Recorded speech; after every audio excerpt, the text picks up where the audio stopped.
Hello friends, welcome to Anvi family blog. कैसे हैं आप लोग? आज की शुरुआत हो चुकी है। सुबह-सुबह अनवी के पापा को नाश्ता देने के बाद आई मेरी बारी नाश्ता करने की। जब तक मैं नाश्ता कर रही हूँ तब तक अनवी को भी थोड़ा बहुत खिलाने की कोशिश कर रही हूँ सुबह-सुबह, बट वो खाती नहीं है। यहाँ पे उसका हेयर स्टाइल थोड़ा बिगड़ा हुआ है तो थोड़ा-सा उसको सँवारते हुए सुबह-सुबह ऐसे ही उठकर नीचे जाती है अपने पापा की गोद में। नाश्ता करने के बाद आज हम लोग फिर से जा रहे हैं घूमने के लिए। अपनी बाइक से ना जाकर आज हम लोग जा रहे हैं बाय मेट्रो। मेट्रो स्टेशन दूर है तो वहाँ तक जाने के लिए ई-रिक्शे से पहले जा रहे हैं। मेट्रो स्टेशन पहुँच गए हैं। यहाँ पर अनवी ने कोल्ड ड्रिंक पी है, तो थोड़ा-सा फेस गंदा हो गया था तो वही साफ कर रही हूँ। तब तक मेट्रो भी आ गई है। अनवी आज मेट्रो में फर्स्ट टाइम बैठी है, उसे बाहर का व्यू बहुत अच्छा लग रहा है। ऐसा लग रहा है जैसे पता नहीं पहले भी कभी बैठी है और बाहर जाने का इशारा कर रही है। बट बाहर जाना तो अलाउड नहीं है। फाइनली पहुँचे हम स्टेशन। मेट्रो से उतरने के बाद दोपहर का टाइम था, लंच का भी टाइम हो गया था और भूख भी बहुत ज़ोर से लगी थी। तो हम दोनों ने जाके अपने लिए ऑर्डर किया और पेट पूजा की। यहाँ पर ये सीपी के पास ही गोल मार्केट है, वहाँ पे ये बंगला स्वीट है। यहाँ का डोसा बहुत ज़्यादा फ़ेमस है एंड सच में बहुत ज़्यादा टेस्टी है। आप लोग एक बार ज़रूर जाकर ट्राई करना एंड रिव्यू शेयर करना। लंच करने के बाद प्लान बनाते हैं इंडिया गेट जाने का बाय ऑटो। इस बार अनवी गोद में ना बैठकर अपनी सीट पर बैठ के जा रही है। बाहर बहुत ज़्यादा धूप है, गर्मी भी बहुत ज़्यादा है। अनवी को भी धीरे-धीरे नींद के झोंके आने शुरू हो गए हैं, बट अभी वो थोड़ा मस्ती में है, तो इसलिए नहीं सो रही है। बीच में बैठ के उसको ढंग से दिख नहीं रहा था नज़ारा बाहर का, इसलिए मेरी गोद में आ गई और इस तरीके से बाहर से रास्ता बता रही है। ऐसा लग रहा है जैसे वो पहले भी इस रोड पे आकर गई हुई है। इन गलियों से उसकी पुरानी पहचान है, इस तरीके से मुझे बता रही है।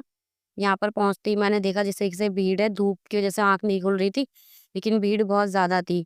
अनवी आते-आते सो गई थी। इतनी गहरी नींद में सोई थी कि उसके पापा ने उसको बहुत बार उठाने की कोशिश की, लेकिन अनवी ने उठने का नाम नहीं लिया। धूप बहुत ज़्यादा थी एंड मेरे को कोल्ड भी हो रहा था, तो इस वजह से मैंने स्पेक्स यूज़ किए थे। तब तक अनवी भी उठ गई थी। यहाँ पर अनवी ने मेरा स्पेक्स बार-बार खींच रही थी, वो मुझे पहनने ही नहीं दे रही थी। लेकिन बहुत ज़्यादा भीड़ थी यहाँ पर। ये सारे लोग यहाँ पे फ़ोटोशूट करा रहे हैं, कुछ हमने भी अपना फ़ोटोशूट कराया और थोड़ा मोबाइल से भी अपनी पिक्चर एंड वीडियो की। यहाँ पर अनवी के पापा मुझे और अनवी को इस तरीके से गाइड कर रहे हैं जैसे हम लोग टूरिस्ट हैं और वो हमको गाइड कर रहे हैं। अनवी के पापा यहाँ पे पता नहीं हमें कौन-सी हिस्ट्री बता रहे हैं। अनवी और मेरे दिमाग के दोनों से ही ऊपर से जा रही थी। लेकिन उनके सामने शो नहीं कर सकते इसलिए बहुत ध्यान से उनको सुनना पड़ रहा है। ये सारा नज़ारा देखते हुए यहाँ पे कुछ कैमरामैन भी है और कुछ क्राउड भी है। ऐसा लग ही नहीं रहा था कि इतनी धूप और गर्मी है, जिस तरीके से यहाँ का क्राउड था। पता नहीं कैसे गर्मी में लोग इतने सारे घूमने आ जाते हैं। मैं आज आई हूँ और बहुत ज़्यादा बस ये लग रहा है कितनी जल्दी मैं घर पहुँचूँ। धूप बहुत ज़्यादा तेज़ थी, अनवी भी सो के उठी थी तो थोड़ा अनकंफर्टेबल हो रही थी वो। इसलिए थोड़ा बहुत ही इंडिया गेट घूम के हम लोग पहुँचे घर। घर पहुँचने के बाद कपड़े चेंज किए, अनवी की चोटी फिर से कर दी थी, क्योंकि आज अनवी का फिर से हम हेयर स्टाइल थोड़ा चेंज करने जा रहे हैं। चेंज क्या करने जा रहे हैं, अनवी को गंजी कराने के लिए जाना है, क्योंकि उसकी लेंथ तो है बट बालों में वॉल्यूम नहीं है। कुछ इस तरीके से उसके साथ मस्ती वाला डांस करके पहुँचे हम सैलून में।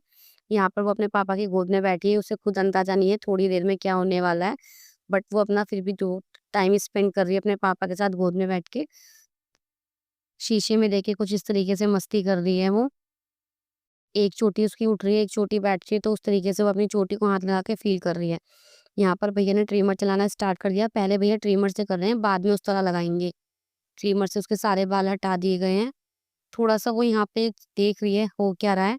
यहाँ पर ट्रिमर से कंप्लीट होने के बाद आई है वो स्त्री की बारी। यहाँ पर थोड़ा-सा रोने लगी थी, तो मैंने अपनी गोद में बिठाया था। मेरी गोद में भी चुप नहीं थी, मैंने मोबाइल में कार्टून चलाकर उसको जैसे-तैसे चुप करके बिठाया हुआ है। भैया से थोड़ा-सा कट लग गया था, तो उसको वहाँ पे जलन हो रही थी, क्योंकि भैया बार-बार स्प्रे वगैरह लगाते हैं और शायद कुछ फिटकरी वगैरह, जिससे कि ज़्यादा उसपे सेप्टिक वगैरह ना बने, लेकिन उसको वहाँ पे जलन हो रही थी, तो इसलिए वो रो रही थी बीच-बीच में। अपनी बेटी को रोते हुए थोड़े से पापा जी अपने भावुक हो गए, इसलिए उन्होंने भी गंजा होने के लिए भी बोला। मैंने गंजा होने के लिए मना कर दिया, मैंने कहा अगर आपको कराना है तो सिर्फ़ ट्रिम करा लो। फाइनली पापा ने अपनी बेटी के लिए अपने बालों का बलिदान दिया। वो कर रहे हैं यहाँ पे अपना थोड़ा वीडियो शूट। घर पे पहुँचते ही अनवी को नहलाया, तब जाके वो थोड़ा-सा नॉर्मल हुई है। फिर से वापस पहले की तरह खेलने लगी है। नहलाने के बाद उसको थोड़ा-सा अच्छा फ़ील हुआ है, थोड़ा फ्रेश भी हुआ है, इसलिए वो अच्छे से अब खेल रही है। उसको इस तरीके से खेलते हुए फिर से मुझे थोड़ा-सा अच्छा लगने लगा, वरना वो रो के बहुत ज़्यादा अजीब-सी हो गई थी। बहुत ज़्यादा चिड़चिड़ा भी रही थी। यहाँ पर वो बहुत अच्छे से खेल रही है। चोटी करने से पहले मैं उसको ऑयलिंग करती थी, इसीलिए मैं फिर से उसको दोबारा ऑयल लगा रही हूँ। लेकिन यहाँ पे उसको खुद से ऑयल लगाना है, इसलिए वो मेरे साथ लड़ रही है कि उसको लगाना है। मैं उसे देना नहीं चाह रही, लेकिन फिर भी इसको वो खोलना है। यहाँ पर अनवी ने मुझे देख लिया था किस तरीके से ये बॉटल ओपन होती है, तो वो खुद से ओपन करने की कोशिश कर रही है। उसके पापा ने यहाँ पे नारियल का तेल उससे ले लिया, तो वो उनसे छीन रही है। उसको हम बंद कर रहे हैं, लेकिन उसने देख लिया कैसे ओपन करना है। अब वो इस तरीके से ही रिपीट कर रही है, सेम बंद करके और फिर ओपन कर रही है। जब ओपन नहीं हो रहा, वो थोड़ा-सा तेल निकल रहा था डब्बे से, तो वो चिल्ला रही है हम लोगों पर। मिलते हैं एक नए ब्लॉग